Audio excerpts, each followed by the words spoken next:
meeting. Thank you. And let's see. So are you seeing my slides there? I do not see anything. No? Uh-oh. Okay. Huh. Well, that's weird. It's unfortunate. Why is I don't know why that's not working. Apparently the Oh, sharing I'm is not sorry. I'm turned on. sorry. I'm sorry. I've done this before. Now you see. Okay. All right. Yeah, now I see it. Sorry about that. Forgot to one last button to push. So the county burial sites inventory program has been in place since 2019, and it's pursuant. Oh, come on now. All right. Sorry. It should be showing my next slide. No, that didn't do it. That didn't do it. Oh wait. Oh yeah. Oh, actually, you are seeing the next one, right? Sorry about that. It's not doing what I was expecting it to do, but that's fine.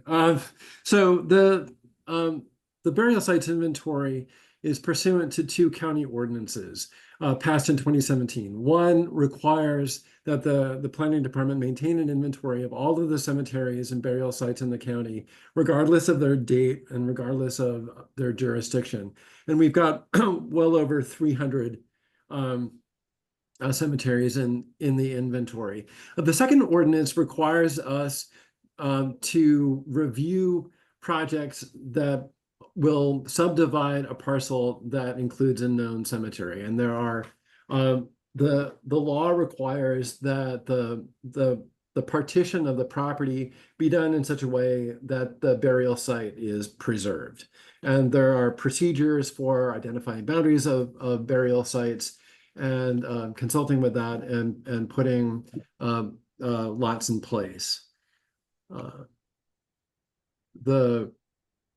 The inventory itself has 342 records in it. It includes mostly known locations and some approximate locations. Known locations are ones where the cemetery is still extant, or there is very specific historical evidence of where it was if there is no evidence any longer above the surface.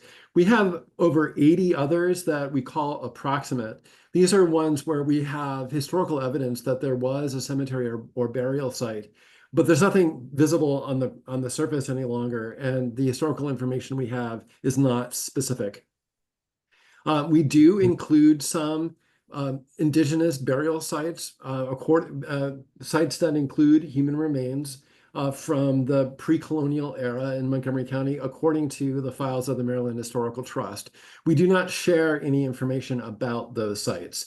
So those and other sites whose locations are considered to be sensitive are redacted in our online GIS. So the only thing that's visible, they're redacted to the extent of the parcel. So here's an example. There are a number of cemetery sites from the pre-colonial and colonial and post-colonial eras throughout the Potomac River Valley. They are mostly within national or state parklands or other large parcels. So you can see the redacting to the parcel boundaries doesn't tell a viewer where those sites are or even what they are. It just says in the Potomac River Valley, there are archaeological sites that include human remains that are considered sensitive. All right.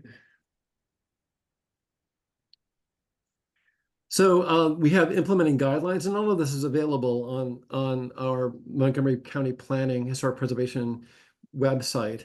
The guidelines have procedures for updating the inventory.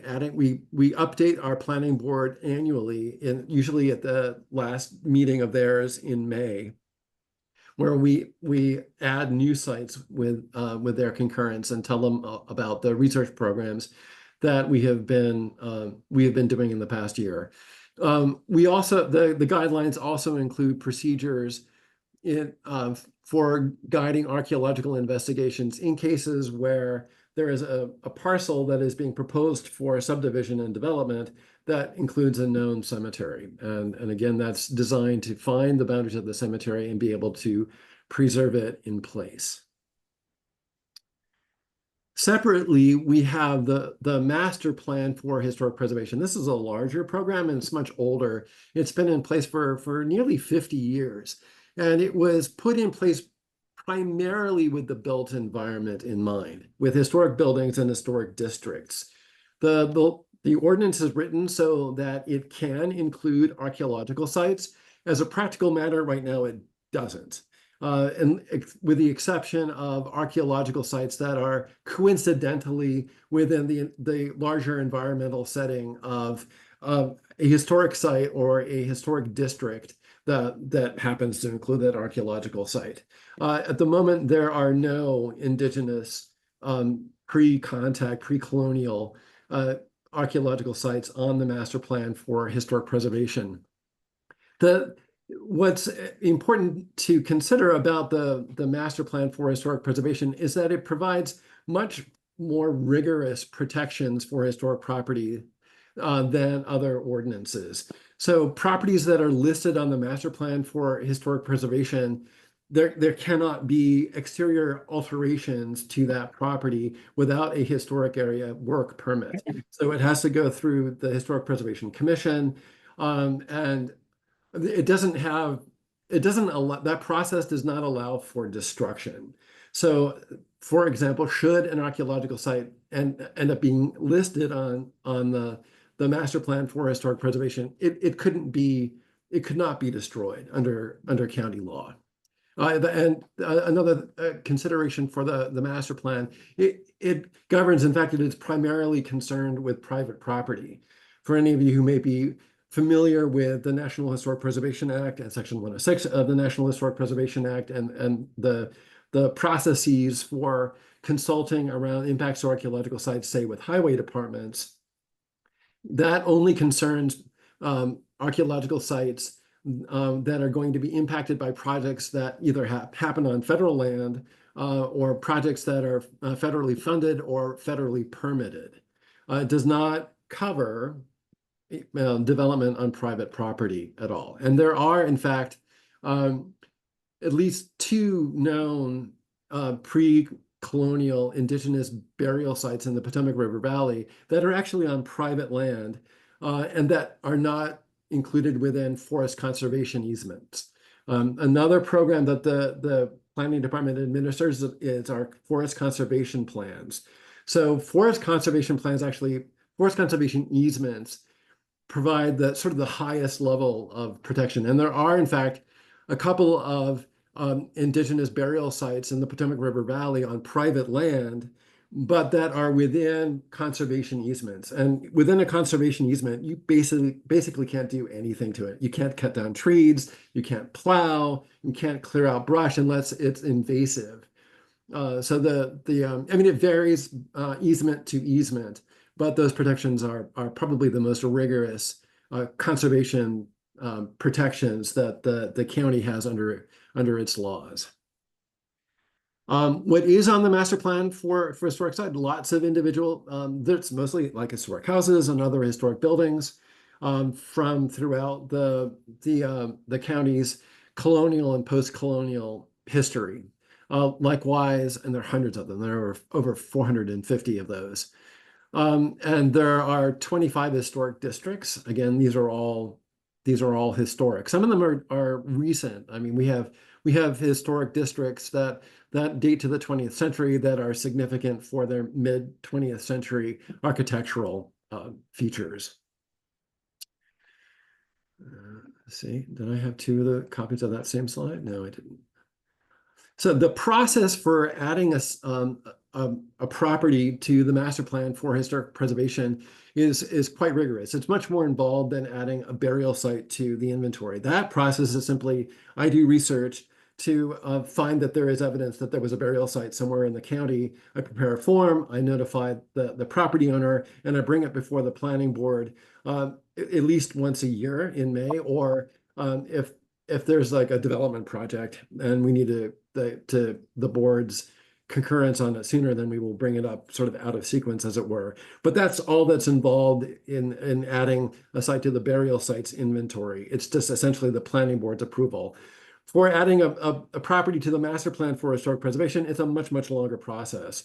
You first have to create extensive documentation. There's public outreach that's involved. It goes first to the Historic Preservation Commission.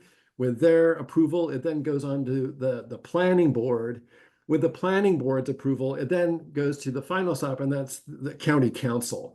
County council has to actually vote on adding a property to the master plan for historic preservation. So it's a long process. It typically takes 2 years. And as I said, at this point, there are no archaeological sites that are listed of themselves, and none of them are indigenous. So that brings me to a couple of questions that I would like feedback from the commission on at your convenience. One is regarding the burial sites inventory. What information, if any, should we share with the public about indigenous burial sites in the county? Right now, we are essentially sharing nothing. We do have those sites on our inventory. So in the unlikely event, I mean, these are along the Potomac River. These are not places that are likely to be developed, but in some that's not impossible. So in that unlikely event, we would have that to say to the property owner, look, you have a burial site here, you can't destroy this. The other question is, like Unduit, what indigenous sites, if any, might the commission be interested in seeing added to the master plan for historic preservation? Understanding that it is a public process, some information about the site, at least some information about its location, would need to be shared publicly. But the level of protection for the site is very high. So that's my very quick introduction to our programs and my questions, and I'm happy to field any questions that any of you may have. I have a question. Mhm. If I'm understanding you correctly, the fact that these indigenous burial sites are in your inventory, and you, when I say you, your office, has control over whether digging or construction is permitted on private property. Isn't that enough to prevent disturbance of these indigenous burial sites? Not necessarily, because not all development projects come into our office for review. So building permits go to the county. We work with the county, but we're not a part of the county executive. So just a building permit would not come into our office. And the protections for burial sites in county law are just for what we call preliminary plans, for plans to subdivide a parcel. If somebody's doing a development that doesn't involve changing the number of lots, it doesn't technically require anything with regard to cemeteries. In that case, if it was something that came into the planning department, we would certainly alert the board and the developer, hey, there is this site, please be aware of this. But we would not be in a position necessarily to require anything about that under county law, under the burial sites law, because it just concerns preliminary plans for subdivision. And that's only in the case of a subdivision Correct. permitting. So That's correct. If it's a single lot That's not right. being subdivided Correct. But there's going to be some disturbance, they're going to put in a swimming pool or something like that. Right. That would not come to your attention. Not necessarily. I mean, if all that was required from them was a building permit from the county, we wouldn't see it. It just wouldn't come into the planning department at all. If it was a site plan, something. So I mean, essentially the development projects that come into our office are larger projects. Where someone's developing a large parcel, they're going to be streets. There's parking. There will be a number of sort of land use considerations and impacts to the county's infrastructure. So we don't, like if somebody's putting up a fence or, in addition to their house, you know, that only comes up if the property is listed as historic. Now, that said, the places in the county where the indigenous burial sites that we know about are located are unlikely to be developed in this way. I mean, like islands in the Potomac River, you know, I don't, you know, most of those are federal or state ownership, or they're under conservation easement, but not all of them. I mean, there are a couple of places where it's just private property, and you know, I don't know what development restrictions there might be necessarily on all of them. So But I there's think also a question of sort of, you know, sort of a public interpretation and outreach. You know, is there something that the commission may want the public to know about the indigenous past in Montgomery County? well, so I mean, I think it's fair to say that none of us, including your office and archaeologists that have worked in your county, none of us know the full extent of these Correct. native burials. Correct. And so, at any point in time, should a burial be disturbed and ancestral remains discovered, there's a process at that point, isn't there, that would stop stop the construction until it can be ascertained as to whether this is something recent I'm or indigenous? unclear, honestly. Maryland doesn't have um, unmarked burial laws that are as robust as other states.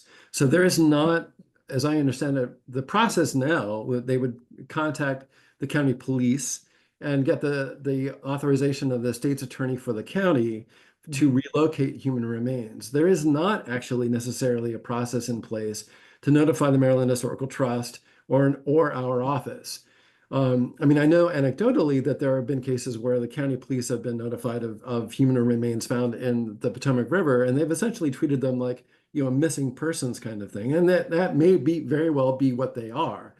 But that has not come to us. They have not, I mean, I've asked them to bring those sorts of things to our attention. They haven't done it. And Well, we don't have any, and I don't have any legal authority to require them to. let me ask you one final question. Given you have an inventory, a known inventory of some burial sites on private property, Mhm. is there anything that prohibits your office from providing that information to the permitting office so that in the event that that particular parcel would, someone would apply for a Right. permit to do something, that they would have some point of reference that there may be a problem with doing that? We don't have a legal trigger to do that.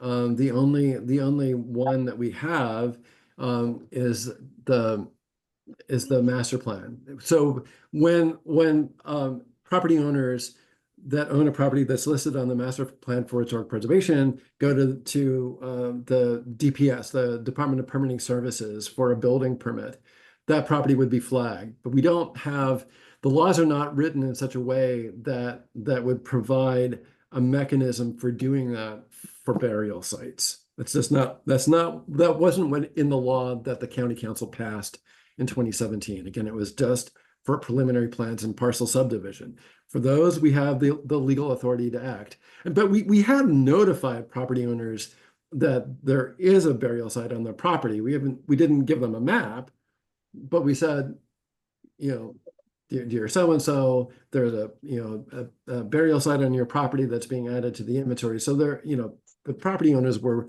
put on notice that this exists, but that's right now, that's pretty much the extent of what I can do. Okay. Any other questions?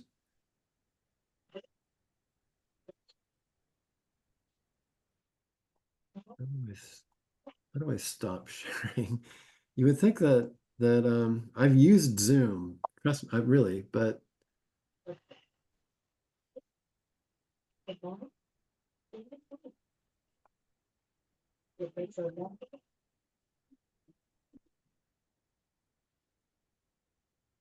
where is the stop sharing?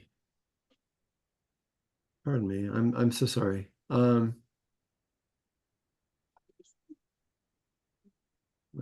I can close this. Well, you're not seeing that. Well, all right, you're not seeing my presentation anymore, so forgive my fumbling with Zoom. If there aren't any further questions, I thank you for your time and attention.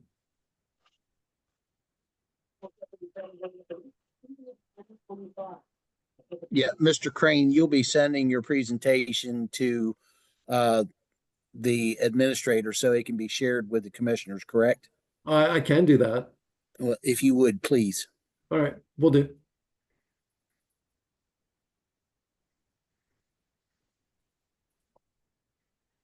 All right, well, thank you very much.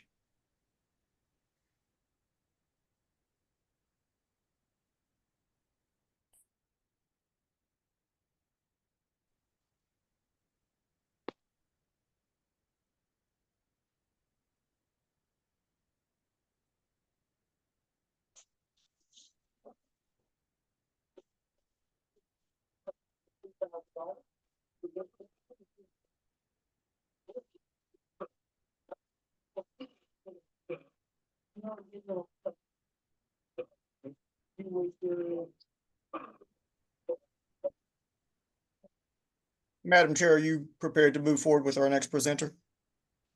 I am. I apologize. My Zoom started doing a download on me.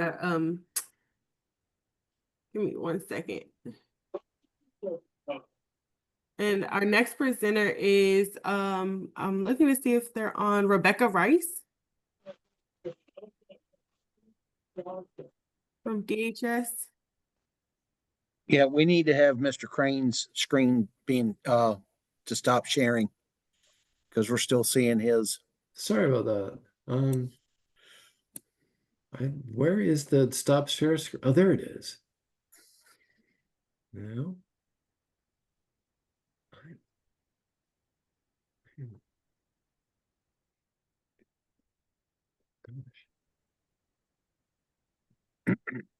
There you go. You've got it. Thank you. Sorry about that. I'm so sorry.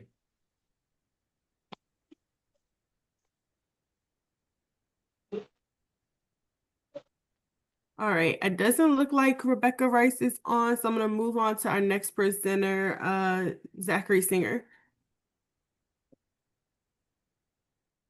Hello, everyone. Hello, Madam Chair and Commissioners. Thank you for allowing me the opportunity to provide the Maryland Commission on Indian Affairs with an update from the Maryland Historical Trust. As many of you are aware, based on Mr. Eric Ludke's presentation to the MCIA last October 2024, at the direction of the legal counsel in the governor's office, the Maryland Historical Trust undertook Y. ossuary NAGPRA consultation as an emergency salvage situation. MHT was instructed to work with the Delaware Nation of Oklahoma to resolve the situation in a timely manner via NAGPRA consultations, which require affirmative consent from federally recognized tribes under NAGPRA's duty of care for the disposition of human remains. The Delaware Nation required MHT's NAGPRA consultation for Y. ossuary to occur only with federally recognized tribes. After the Y. ossuary situation was resolved, MHT again asked for guidance from the governor's office regarding MHT's continuing NAGPRA obligations. MHT now has been directed to approach MCIA about a path forward with a new MOU to direct the process for NAGPRA consultation. Chief Archaeologist Dr. Matt McKnight and Director Colston had a productive meeting this afternoon regarding an MOU, and they will be working to draft the MOU over the next few weeks. So in addition to drafting this MOU, a recent meeting between members of the MCIA and the Maryland Historical Trust resulted in the request for MHT to provide a NAGPRA frequently asked questions document. If commissioners have additional questions that they would like to see as part of the FAQ, please email me the questions by Monday, October 20th, so that MHT can provide a response by early November. And I'm putting my email in the chat. So thank you for your time this evening, and I'm happy to answer questions if you have any. So let's back up here a minute. There was already an MOU that was amended to include the Y. ossuary several years ago.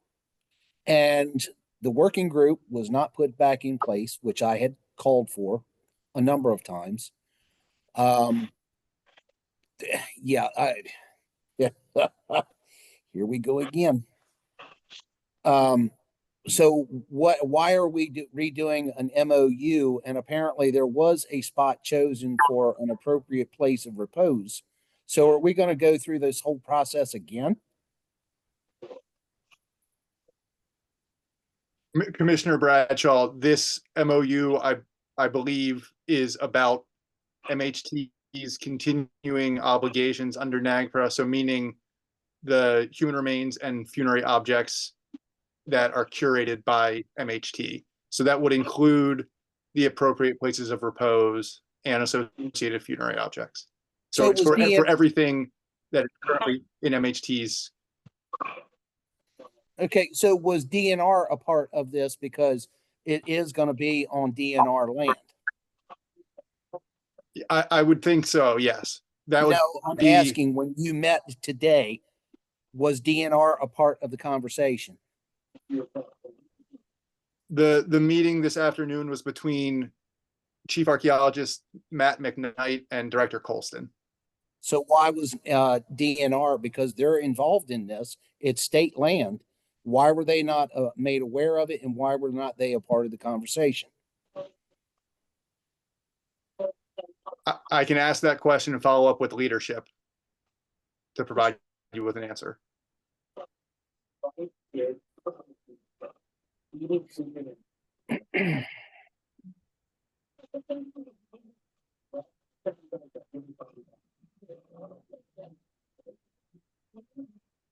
Zach, I have a question.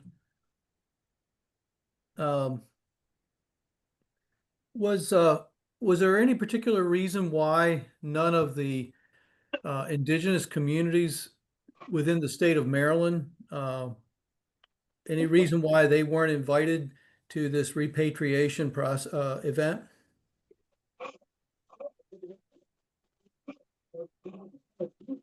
Thank you, Commissioner Howard. So MHT, the Y ossuary APR, the human remains were placed in the APR. The human remains have not been repatriated, so they're placed in the appropriate place of repose. And what's hopeful, and again, this is going to be with this MOU and a working group, is finding a final solution via NAGPRA for formal reinterment or repatriation. So currently, the human remains in the appropriate places of repose are curated in the ground. So MHT still retains control of those remains. Was the Delaware Nation present during that placement in the ground? Yes, the Delaware Nation was present, and it was at their request that only federally recognized tribes participate in that event. Now, it's my understanding that federally recognized tribes do enjoy a limited sovereignty with respect to state relationships, Delaware Nation and the state of Maryland in this case. Does that prevent the state of Maryland from including its own citizenry that come from indigenous descendant communities? Does that prevent the state of Maryland from including those communities in these types of events? I guess my question ultimately is who's in control here? Is it the Delaware Nation that's in control, or is it a joint effort between the state of Maryland and the Delaware Nation? The consultation process is a joint effort, and I'm happy to follow up with your question with leadership to provide a further response. This commission, at the last meeting, a motion was made to send a letter to Maryland Historic Trust with these types of questions. Have you received, or are you aware that that letter has been received by the Maryland Historic Trust? I have not been informed that it has been received, so I do not think it has been received, but I have not been informed it has been received. for sure. Okay. Director Colston, what is the status of that letter?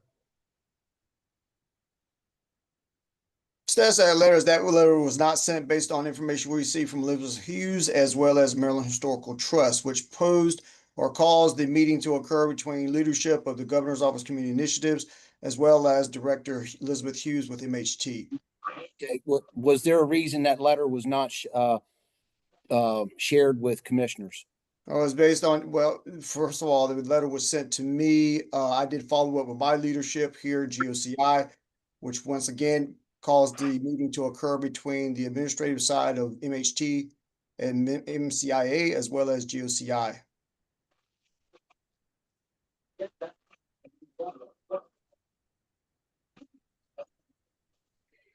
And I can just jump in and say that when the conversation around the MOU took place, it was to reactivate the working group. The MOU will address the working group issue that has come before the commission over the last few meetings. So the MOU that Mr. Singer was talking about will address those people who need to be at the table as part of that MOU that to reactivate that working group. So while the letter wasn't sent, I think the issues that were brought before the commission were addressed in having that conversation around reactivating the MOU, as well as the explanation that Mr. Singer just kind of gave us around the involvement of Maryland Indigenous communities and the wishes of the Delaware Nation. Madam Chair, were you copied on that letter from the SHPO? From Elizabeth Hughes? Yes. Yes. And you did not see fit to let the commission know that you had received a letter and basically it answered the questions that were asked? The letter did not answer the questions. The follow-up meeting answered those questions. Okay, let me rephrase that. You did not divulge to the commission that a letter was received and that there will be a meeting. Furthermore, why were no commissioners asked to be present at that meeting? I was invited to the meeting. I didn't set up the meeting. I was invited to the meeting with GOCHI leadership and MHT leadership. So I attended that meeting and kind of as the chair of the commission and reporting back based on the findings of that meeting is basically we're going to move forward with trying to reactivate the MOU. I knew there was an additional follow-up meeting that was happening between Director Colston and Matt McKnight. We also talked about having UTAC pulled together and having a conversation with tribal leadership to talk about repatriation and the role that MCIA should play versus the role that UTAC should play.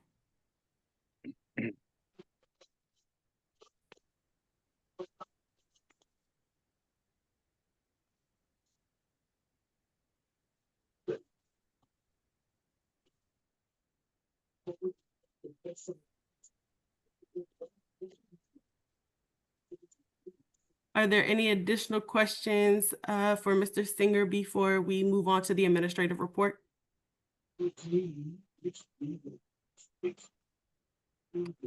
All right, thank you, Mr. Singer, for joining us this evening, and thank you for your presentation. And Director Colston, I'll move on to you for the administrative report. Thank you, Madam Chair. As usual, I will provide you with the numbers if there are any specific questions to any of these meetings, as well as myself highlighting some of the things that did occur. I attended 20 meetings, 1 on-site visit, 0 presentations. I attended 1 event, 18 reports that I was required or reported to do, 2 conference calls, and 1 interview. The interview, I'll highlight that, was with the Maryland 250 Commission, as I was requested to provide an interview based on my position as Administrative Director, as well as the Director of Ethnic Commissions under the Governor's Office Community Initiatives. As far as the events are concerned, I represented and attended, first and foremost, as the Director of Ethnic Commissions, for the Caribbean Heritage Month celebration that took place at Government House, as well as represented as the Administrative Director for the Maryland Commission on Indian Affairs. I assisted with support staff, as well as involving myself in conversations that took place during the event. I'd also like to comment on the meeting that was held with Matt McKnight today, which I was requested to do so by leadership concerning drafting and looking at different parts of a new MOU that would be hopefully put in place. And I'll be having consultation with a variety of individuals concerning parts of, or my particular parts of the draft. Matt McKnight will be providing me with information tomorrow concerning his edits or amendments concerning the current MOUs, past MOUs, and the creation of a new MOU. Those are the highlights that I'm going to comment on verbally concerning my Administrative Director's report. Any questions from the commissioners?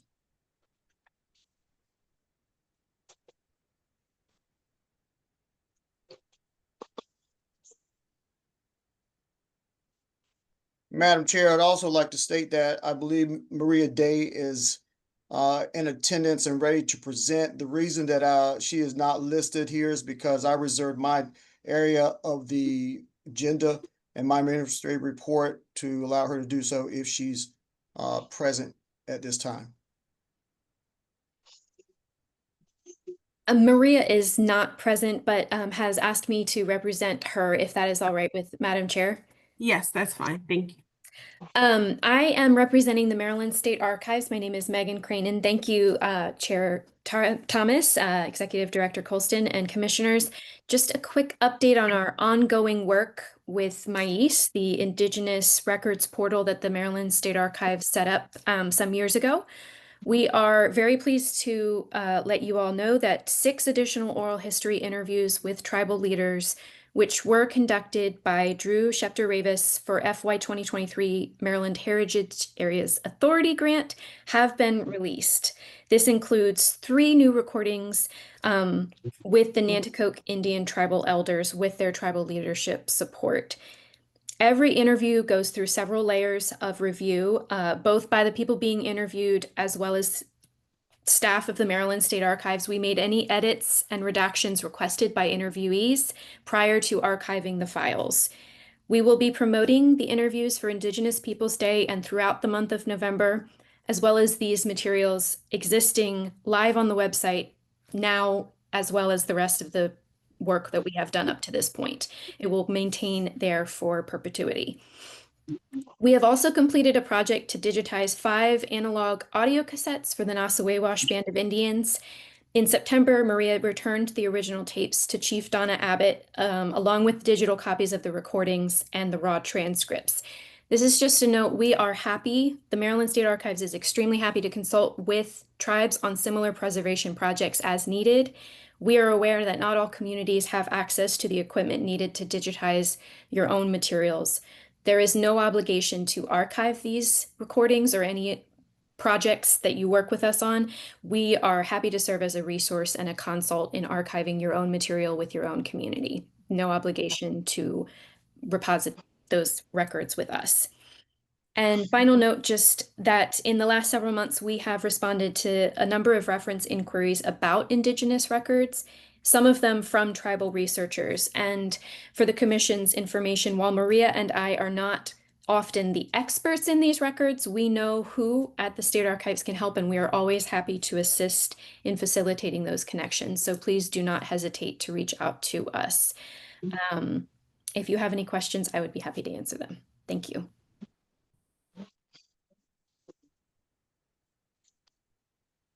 Are there any questions from commissioners? All right, thank you so much for your presentation. I want to just follow back up with Director Colston. Was there any additional information that you wanted to provide under the Governor's Office of Community Leadership updates?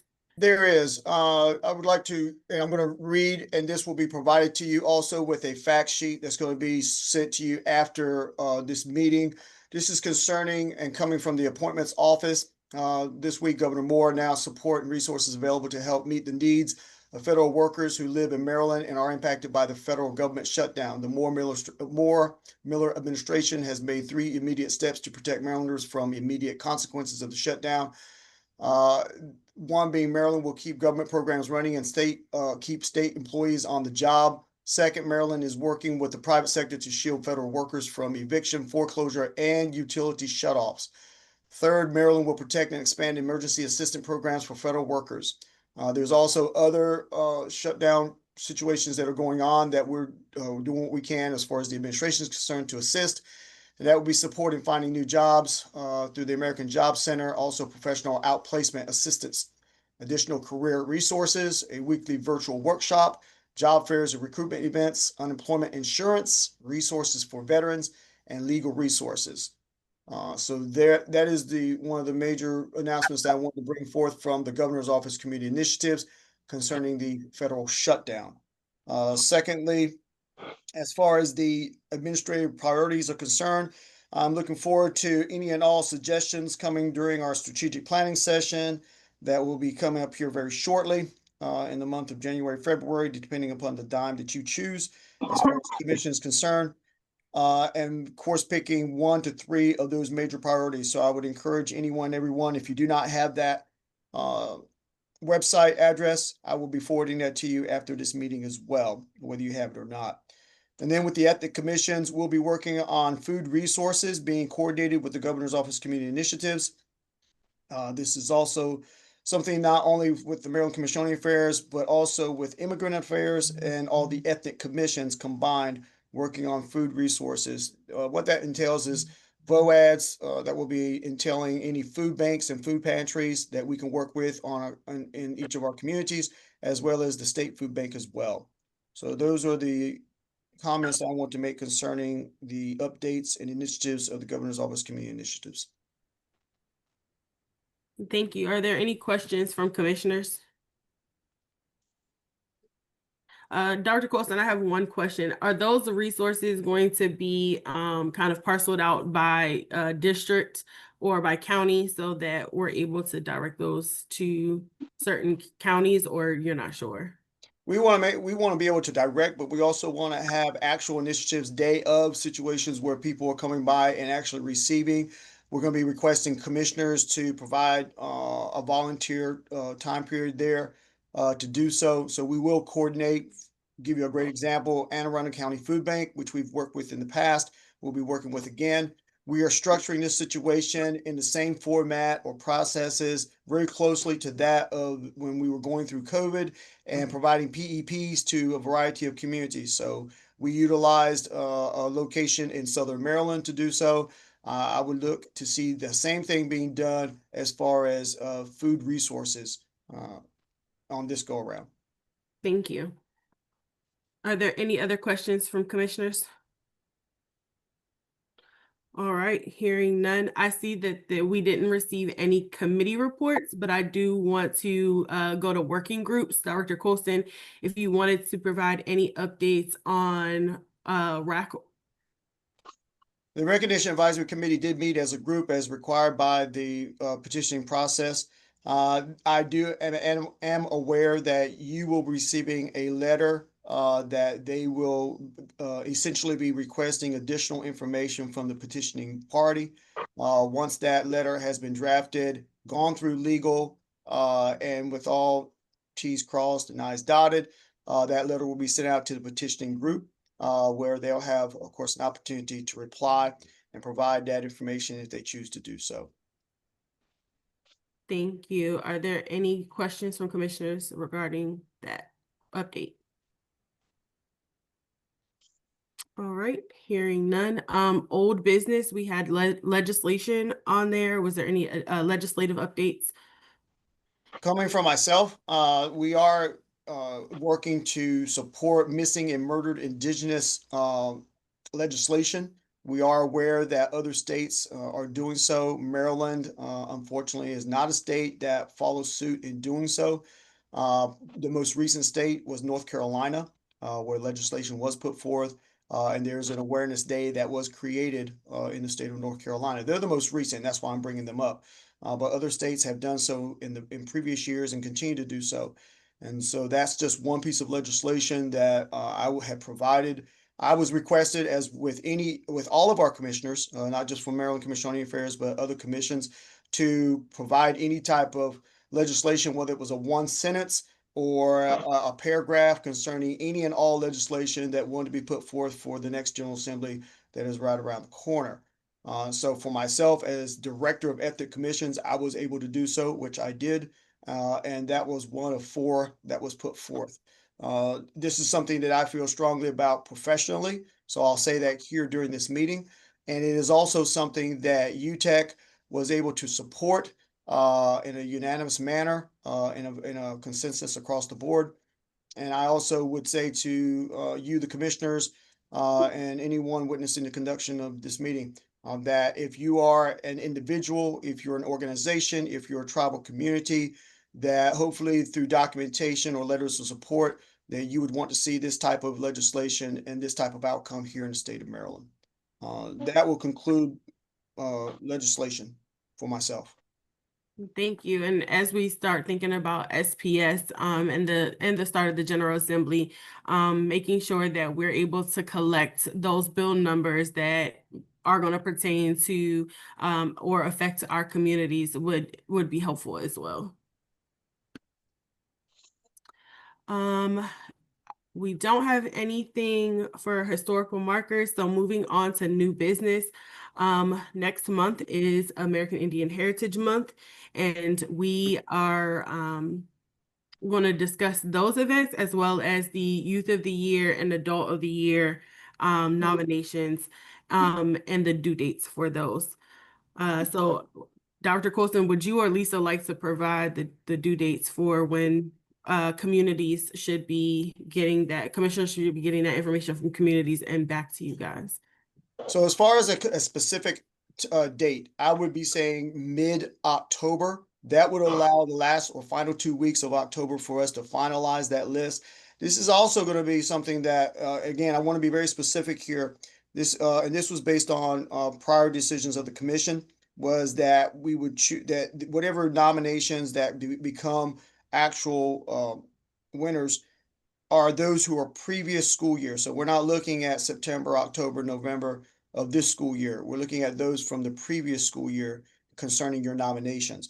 And those nominations come from, yes, a variety of groups and entities that utilize the commissioners and the tribal communities or the areas that those commissioners represent to a particular degree, to filter that up. And why I say that is because it's a tribal community, but it could also be in reference to a tribal organization that you work closely with and that you're aware of. So we're not trying to limit this situation whatsoever. So again, no limitation, no minimums, but those are just some of the comments and requirements that I'll put out there, right now, is previous year, not this year, concerning this school year. As far as adult of the year is concerned, the reason I put the word current is because that's not a limitation of someone from 6 months ago or 5 months ago. It could be someone current today and from the tribal communities, the nominations they put forth. And so again, this is mid-October, so I would be looking at again around the between the 15th or the week of the 15th, 16th, and that week having that information so that Lisa and myself can do what we need to do as far as printing certificates, having the right information, as well as providing their names of these individuals for the upcoming celebration that the governor is looking to do on a particular date as well. Director If I can Colston, provide that there is a information right now, that would be great, which is November 10th, which is the date I received today, that there'll be a proclamation reading. So however way that I, from an administrative side, can coordinate what we normally do with that day, that's why that date of information is important to be received Thank Yes, you. Director Colston, there was a question in the chat from Commissioner Begay. What are the qualifiers for an awardee? Was this sent via an email? So this was discussed during the strategic planning session, and without a shadow of a doubt, I can provide her or any and the rest of the commissioners, and I'll just do a blast email concerning those requirements and the discussion that was had concerning Youth of the Year. So I will send that out after tonight. Most likely you will get this by close of business tomorrow. They also they were in your commissioner notebooks from the first SPS session that you guys had when we discussed possible changes. Will you also be sending out the requirements for the adult nomination? I can do so as well. And I'll do so just as a reminder, just for everyone, and so that you can share this with your tribal leaders, tribal councils, boards. Trying to go down the line here about, who you might be sharing this information with. And so, yes, I will make sure that it goes out by close of business tomorrow to each and every commissioner. One other question, where will the proclamation reading take place? Governor's reception room is what I was provided with. And so, as we did last year, I would pretty much be following the same requirements and requests that are made to be administratively and share them down the line with you as commissioners. This would most likely entail a guest list because there will be a guest list that will be required on those who are attending. And so we'll follow the same suit as last year. In fact, I pulled my notes from last year because of what I received today. I've already drafted the proclamations, and I say proclamations because there's a proclamation for American Indian Heritage Month, as well as a proclamation for American Indian Heritage Day. And so that information has been drafted. All I was waiting was word from my leadership on a particular date and the location. So yes, Governor's Reception Room in Annapolis, November 10th. I've actually received the time, which is, I believe, 9:30 start time. AM. Mr. Colston, this is Annie, Big A. So I have a question regarding the events that are going to take place on November 10th. Is this commission sponsored or is this from the governor's office? It's from the governor's office.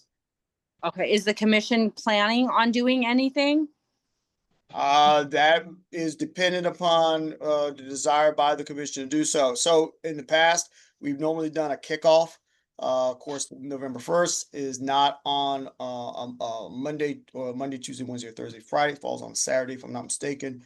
And so we combined the opportunity from last year to be with the governor and during the proclamation reading. Now, that did not allow us to do a full-blown kickoff like we have normally done. This has not been the case for the last 3 years. And so once again, administratively, we would follow suit with the governor's hopes and wishes to be with the tribal communities for the proclamation reading. Are we able to bring an agenda forth if we have, if we would like to put something together in terms of performers or anything of that sort for, on behalf of the commission? Can I bring that forward? You can express those wishes and put forth, that if you choose to do so as a commission. Thank you. I would advise that if any commissioner has thoughts to do that, to put a request in to the chair or to the executive director of the governor's office community initiatives, or come together as sharing and discussing this offline for a special called meeting if you choose to do so. Yeah, I think I have some additional questions regarding that, the kickoff as well. If we were going to do something separate, because I know that we had another request to host us if we were looking to do something different. Understood.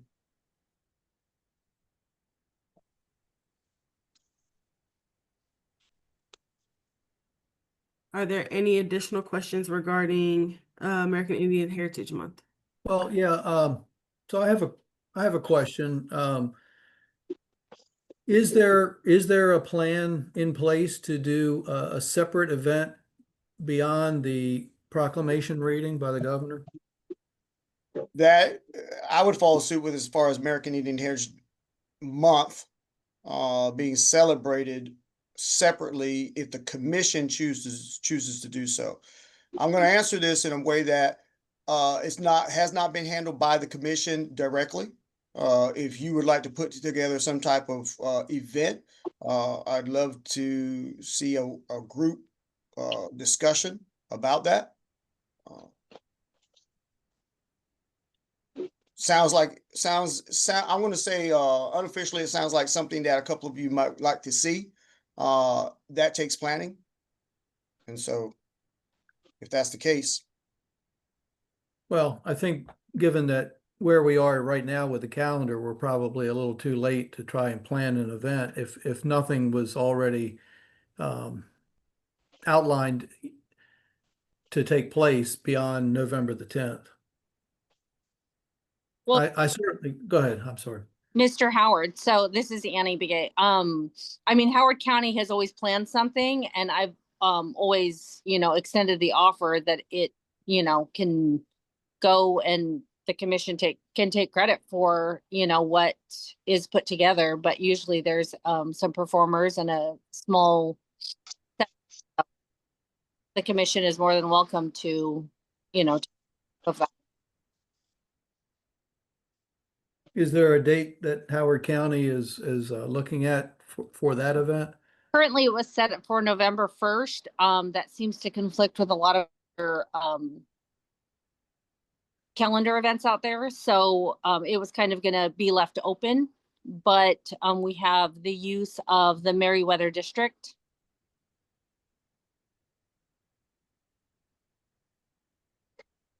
So Commissioner Begay and Commissioner Howard, can we kind of discuss some possibilities offline that we may, since Howard County date isn't confirmed yet? Sure. Yeah. Thank you. And is there any other questions regarding American Indian Heritage Month?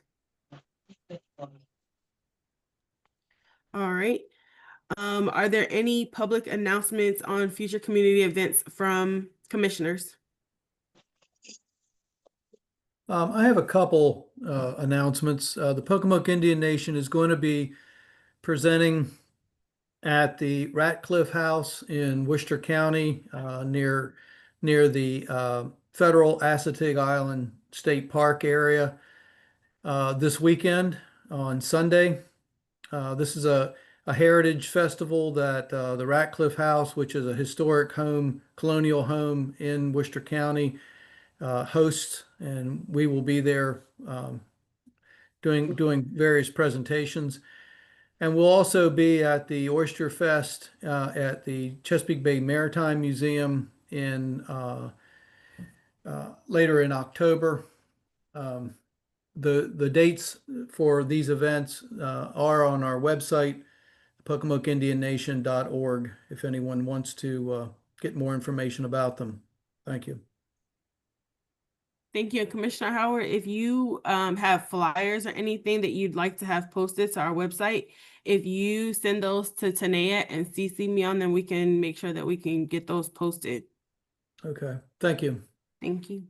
This is Commissioner Landeros. I'd like to mention that Bowie State University is having their second annual powwow on November the 8th from 11 a.m. to 5 p.m.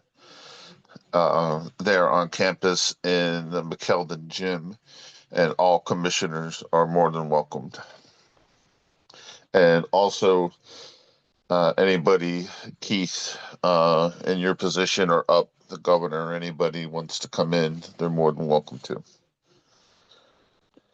Thank you, Commissioner Landeros. And also, same thing, if you're able to get us a flyer and would like that posted, if you get it to Tanea and then CC myself and Dr. Colson, we can just make sure that we can get those flyers on the MCIA website as well. Once I get a flyer, everybody gets a flyer. All right. Thank you. All right. Commissioners, any other events?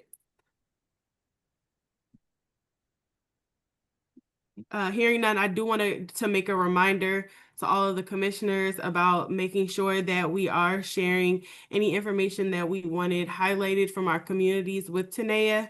whether those are achievements and shout outs or, you know, things that are happening in the community that we want highlighted, making sure that we get those over so that those can be published as well. Are there any, if there are no other community events, I will call for a motion for adjournment. Motion to adjourn. I second. This is Annie. All in favor? Aye. Any opposed? Hearing none. Lisa, were you able to record that? Yes, Madam Chair. Thank you. The meeting has adjourned. You guys all have a wonderful evening, and let's get together offline and figure out if we're able to get some things happening in November. Have a good evening. Thank you, Good evening, guys. everyone. Have a good evening.